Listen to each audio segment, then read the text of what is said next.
Hello everybody. So this video is going to be kind of a supplement or a complement to a class I'm going to be teaching soon, next week. I'm doing this video in advance just to kind of collect my thoughts and also just to have an easy way to give students in that class access to kind of a lot of links at once. I was thinking that it'd be easier to send a link to this video and I give some reminders and kind of summarize, things I plan on talking about. And then in the description below, you can check out, the links and everything.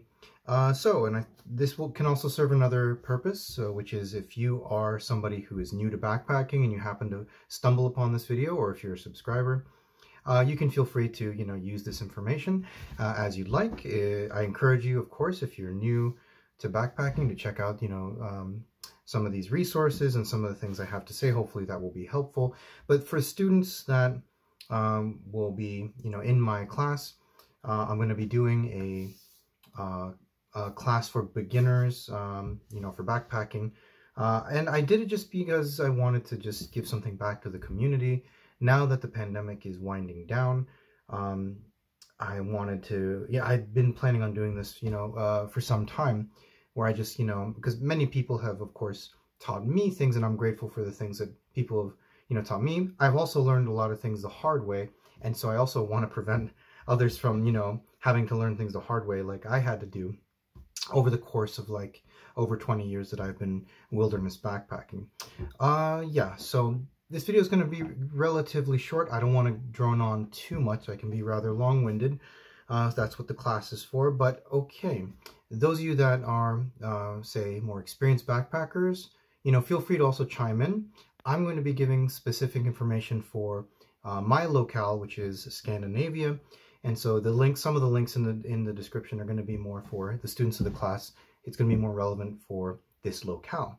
But of course, feel free if you live in the desert or if you live in other, locations, and you want to just kind of give a few things that you think are helpful in the comments, feel free to do that. Feel free to give feedback, or if you're new and you want me to clarify something I've said, I'll be happy to try and answer questions.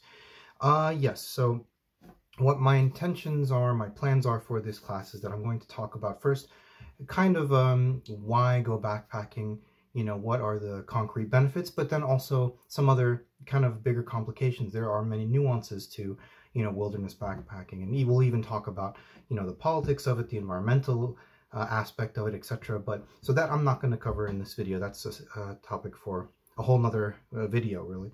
But I want to get into more pragmatic things for this video. So I do want to talk about, because there's a big interest, and in fact, the people helping me to organize this, who are hosting, they said that there was a big interest, in doing it cheaply, and I can definitely appreciate that. Over the course of my experience, I've been broke at different times and had to rely on cheaper gear, secondhand gear, improvised gear, that kind of thing. So tip number one is going to be, the first thing I want to dive into, is going to be, that's more pragmatic, that is going to be on how to do this hobby in an affordable way. There are things that you can look to, like do-it-yourself, DIY, or make your own gear. That's something that I think everybody, new backpacker, old backpacker alike, should look into. So I'm going to put some links. For most of you that are watching this will probably be American, but my students, of course, as I said before, will be here in Sweden. So I will put links to both different, websites, one for America and one for the EU, where you can order certain materials to make your own gear. This can save money, and you can also learn other skills, or work, train other skills along the way, like, building, sewing. These are good things to do anyways, right? That's one. But then, of course, there are going to be some, even cheaper ways that you can kind of cut costs. And I've written about this on my blog already. So in the description, I'll provide a link to my blog that, goes through some things you can do, like how do you make a plastic tarp? How do you,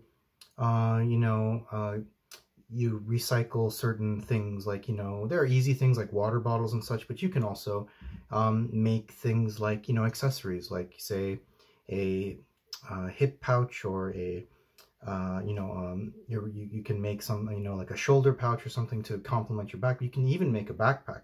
That will be that's a more advanced project, sure, but there are certain ways you can. I'll elaborate about more on this during my class. But anyhow, there's something to consider. So I'll put some links to my blog on different articles I've written about that and repurposing things. But now, what should also not be forgotten is to look into secondhand gear. So I'm going to put some links to places where you, in particular, a place that has served me really well over the years more recently has been on Reddit.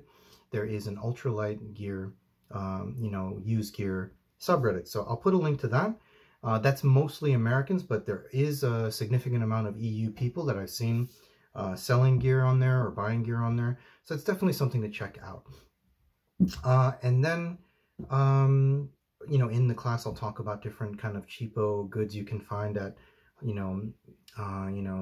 outdoor stores here that are, worth it. There are going to be quite a lot of cheapo things that are definitely not worth it, which I'll go into more detail. And if you're watching this and not going to be in this class, you want to avoid kind of like these big, bulky, heavy tents. I would definitely say, try out instead. I'm a big proponent. I'm a big fan of a tarp. Like if you really want to, be cheap, make yourself a plastic tarp. Find some kind of bug netting that you can put under there. That's going to be cheaper and much lighter than one of those, kind of cheapo tents, that are going to break down on you anyway. Those zippers are going to be terrible. They're going to get jammed. They're going to, the fabric's going to get ripped. That's been my experiences, and not just from me, but other backpackers, as well. Yeah. Oh, I said this video is going to be short, but I'm already at 7 minutes. Okay. But other links. How do you plan a trip? What resources can you use? So I'm going to put a link to some Swedish, websites where you can look at maps and you can print maps for free. You can download apps for your phone for free. Of course, you can pay to have, nicer apps, but even the apps, I have 3 different apps on my phone, 2 of which are free and they're very good. But then I did pay, and it wasn't that much. I think I paid like $5 or US or like 40, 50 crowns Swedish, to have this app that's a slightly higher quality maps with a little bit more detail. But so I'll put, some links to some resources down there. And then when it comes to planning too, if you want to get to the trailhead, obviously there are all sorts of different ways you can get to and from the wilderness, right? So I would just say here now to just exercise caution. I'm not going to get into all the details here in this video, but hitchhiking is a alternative, right? But again, exercise caution. Public transportation is possible for some trails or wilderness areas. It's not always possible, and how you can work with that, kind of making sure to have good map reading skills, because then sometimes you can get to one part that may not be where you want to be hiking, but then maybe you can find an alternate route that you bite the bullet and hike to and get to the next part. So planning a trip.